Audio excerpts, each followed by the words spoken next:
Every time the prisoner took his medication, he secretly spit it out. He would check to make sure no one was around before taking out the antibiotics he had purchased in advance. He tied the bottle to a stolen fishing line, with the other end attached to one of his maulers. Once everything was ready, Jack immediately put the bottle into his mouth and swallowed it without hesitation.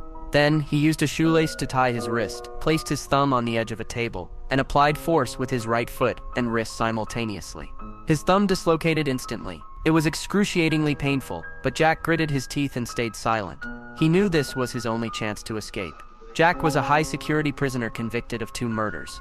Everyone thought he would spend the rest of his life in prison. But one day, Captain John's son was diagnosed with leukemia. Jack's bone marrow was the only match. John had no choice but to ask for Jack's help, hoping he would agree to donate his bone marrow. To John's surprise, Jack agreed. Jack's only condition was to be allowed to smoke in prison and have unrestricted access to the library. John quickly agreed, not realizing he was falling into Jack's trap. The library visits were just a cover. The real goal was to steal detailed blueprints of the hospital.